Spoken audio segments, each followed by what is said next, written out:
अस्सलाम वालेकुम dear students. Dear students, bio energetics में आज का जो हमारा टॉपिक है वो है chloroplast. Chloroplast as a light trapping and storage organelle, कि किस तरह से वो सन से लाइट ट्रैप करता है और उसे स्टोर करता है। तो सबसे पहले इस प्रोसेस को पढ़ने से पहले क्लोरोप्लास्ट के स्ट्रक्चर को समझना हमारे लिए बहुत ही अहम है। ठीक है स्टूडेंट्स, आ जाएँ तो समझ लेते हैं क्लोरोप्लास्ट के स्ट्रक्चर को। पहली बात, हमें पता है कि डियर स्टूडेंट्स, क्लोरोप्लास्ट कहाँ कहाँ पाया जाता है, कौन से ऐसे जानदार हैं जिनके अंदर ये पाया जाता है। ऑल ग्रीन प्लांट्स देखिए, बल्कि जितने भी ग्रीन प्लांट्स हैं सबके अंदर क्लोरोप्लास्ट पाया जाता है।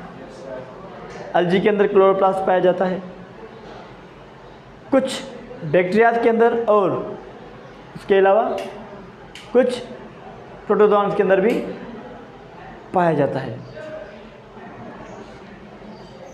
अब आ जाए थोड़ा इसकी स्ट्रक्चर को समझते हैं। बेटा ये एक प्लास्टिड है।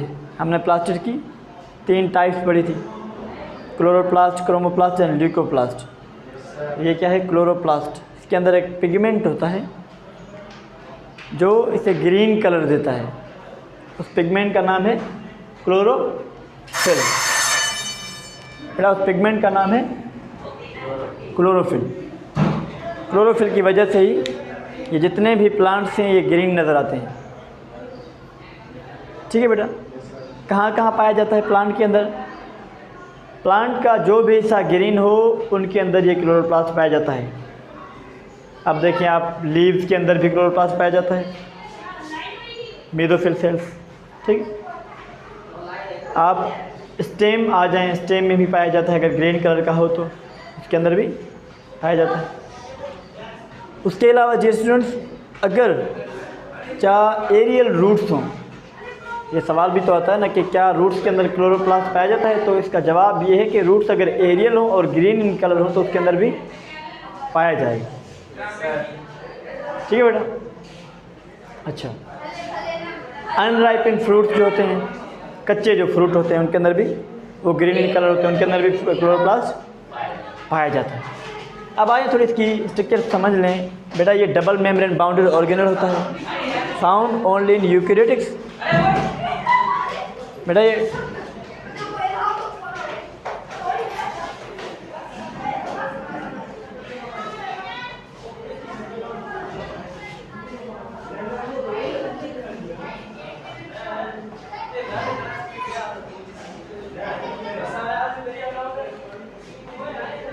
तो बेटा ये डबल मेम्ब्रेन बाउंडेड ऑर्गेनल होता है।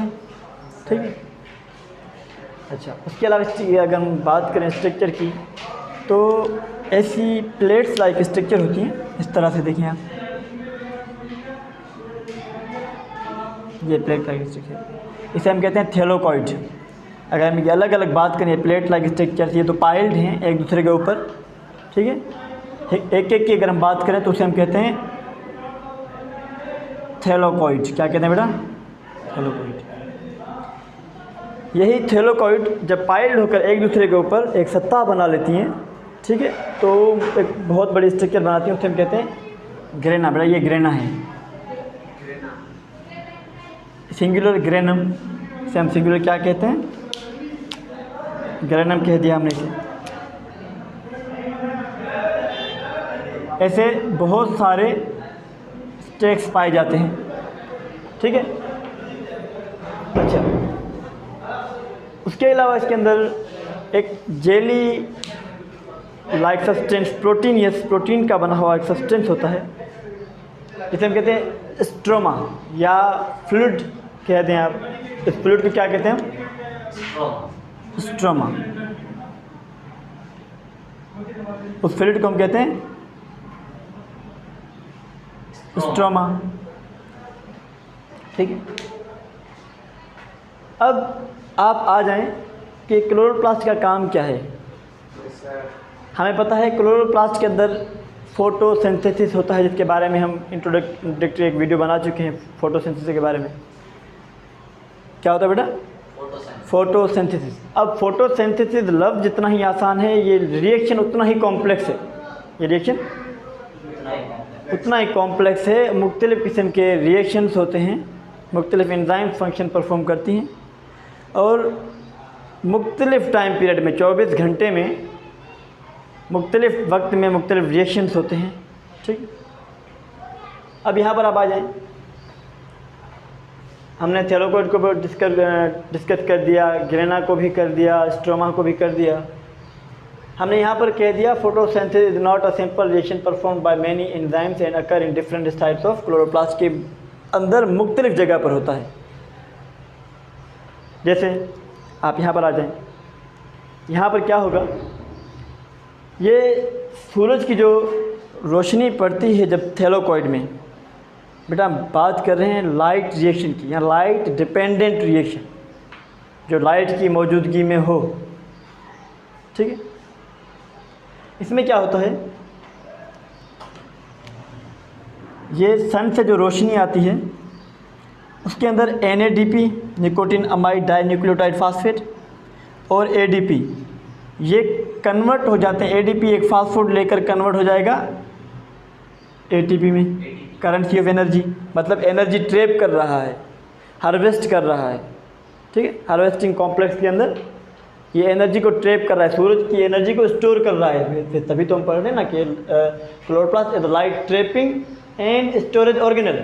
उसने लाइट को ट्रैप किया और ATP में and NADPH reduce nicotinamide dinucleotide phosphate के अंदर उसने स्टोर कर दिया। वहाँ से ट्रैप की किसके अंदर बेटा ये रिएक्शन हुआ, ये रिएक्शन किसके अंदर हुआ, ग्रेनम के अंदर, या आप कहते हैं थैलाकोइड के अंदर ये रिएक्शन हुआ, लाइट डिपेंडेंट रिएक्शन, जिसमें क्या होगा ADP adenosine diphosphate and NADPH nicotinamide dinucleotide phosphate ये कन्वर्ट हो जाएगा ATP में adenosine triphosphate and NADPH2, it means reduced nicotinamide dinucleotide phosphate के अंदर कन्वर्ट हो जाएगा। ये एनर्जी ट्रैप कर लेगा। हमने इसे कह दिया light reaction, reaction in which light energy is converted into ATP and reduced nicotinamide adenosine dinucleotide phosphate. ठीक है, दिस कन्वर्जन अकर एट थैलाकोइड, ये कहाँ पर होती है बेटा, थैलाकोइड के अंदर, लेकिन light reaction, it means in the presence of light. अगर लाइट नहीं होगी तो ये रिएक्शन नहीं होगा।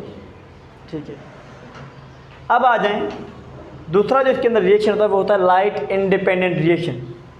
अच्छा, इसके अंदर होता है क्या है, पहले आप लाइट डिपेंडेंट की बात करें। ये H2O ये कन्वर्ट हो जाएगा। ठीक है, यहाँ से एक हाइड्रोजन निकलेगा, या आप कहें कि ये जो H2 है ये हाइड्रोजन निकलेगा। ठीक है, और ऑक्सीजन फ्री आ जाएगा, ऑक्सीजन फ्री हो जाएगा, O2 मिलेगा हमें। क्या मिलेगा, O2। इस रिएक्शन की हमने इक्वेशन भी देखी थी, किस तरह से कार्बन डाइऑक्साइड प्लस वाटर मिलकर उन्होंने ग्लूकोज और ऑक्सीजन बनाया था। यहाँ पर क्या होगा, ये जो वाटर है ये रिस्पॉन्सिबल होता है ऑक्सीजन के लिए। उसके अलावा यहाँ पर क्या होगा, कार्बन डाइऑक्साइड से क्या निकल रहा है बेटा बताएं, ग्लूकोज। बात समझ में आ रही है? Yes, sir. अच्छा ठीक है, इस डायग्राम की लेबलिंग तो हमने कर ली। अब आ जाए कि reaction in which captured solar energy is transferred to glucose from ATP and NADPH2, और ये साइक्लिक मैनर में होता है। देखिए, ये जो ATP बनी थी लाइट डिपेंडेंट रिएक्शन में थैलाकोइड के अंदर, वो ATP जाएगी अब केल्विन साइकिल में। ये एक प्रोसेस है, ये हम डिटेल में पढ़ेंगे, ये प्रोसेस हम डिटेल में पढ़ेंगे, लेकिन यहाँ पर सिर्फ और सिर्फ ओवरव्यू है क्लोरोप्लास्ट के हवाले से। बेटा यहाँ पर ये सन एनर्जी आएगी, ठीक है, एनर्जी कन्वर्ट होगी ATP में। अब एनर्जी तो स्टोर हो चुकी है, अब ये एनर्जी स्टोर हो चुकी है। अब जो रिएक्शन होगा तो इसी एनर्जी से होगा, मतलब ये लाइट की एब्सेंस में भी हो जाएगा। तब ये हम इसे कहते हैं लाइट इंडिपेंडेंट रिएक्शन। ये लाइट इंडिपेंडेंट मतलब लाइट पर डिपेंड नहीं करता। काफ़ी स्टूडेंट्स इस बारे में कंफ्यूज होते हैं कि ये रिएक्शन रात को होता है। नहीं, ये साइमल्टेनियसली रात और दिन दोनों को होता है, लेकिन इसमें एनर्जी की ज़रूरत नहीं पड़ती। इस वजह से हम इसे कहते हैं डार्क रिएक्शन और लाइट इंडिपेंडेंट रिएक्शन। ठीक है बेटा। अच्छा, अब यही ATP और NADPH2 केल्विन साइकिल में जाकर ग्लूकोज में कन्वर्ट होंगी। ठीक है, बात समझ में आई? Yes, sir. अच्छा, और ये जो रिएक्शन कहाँ पर होगा, ये जो लाइट इंडिपेंडेंट रिएक्शन है या जिसमें ग्लूकोज बनता है, ये स्ट्रोमा के अंदर होगा। किसके अंदर? स्ट्रोमा। लाइट डिपेंडेंट रिएक्शन कहाँ पर हुआ? स्ट्रोमा। लाइट डिपेंडेंट रिएक्शन हुआ थैलेकोइड में, और लाइट इंडिपेंडेंट रिएक्शन हुआ स्ट्रोमा में। बात समझ में आई? शाबाश। अच्छा, उसके अलावा ये एक साइक्लिक मैनर में होता है। किस तरह होता है इंशाल्लाह ताला हम नेक्स्ट लेक्चर के अंदर पढ़ेंगे। तो डियर स्टूडेंट, उम्मीद कि आपको ये लेक्चर समझ में आया होगा। जाते जाते आपसे यही रिक्वेस्ट है कि चैनल को सब्सक्राइब करें और बेल आइकन को प्रेस करें ताकि आने वाला हर लेक्चर आप तक बआसानी पहुंच सके। अपना ढेर सारा ख्याल रखिएगा। अल्लाह हाफ़िज़।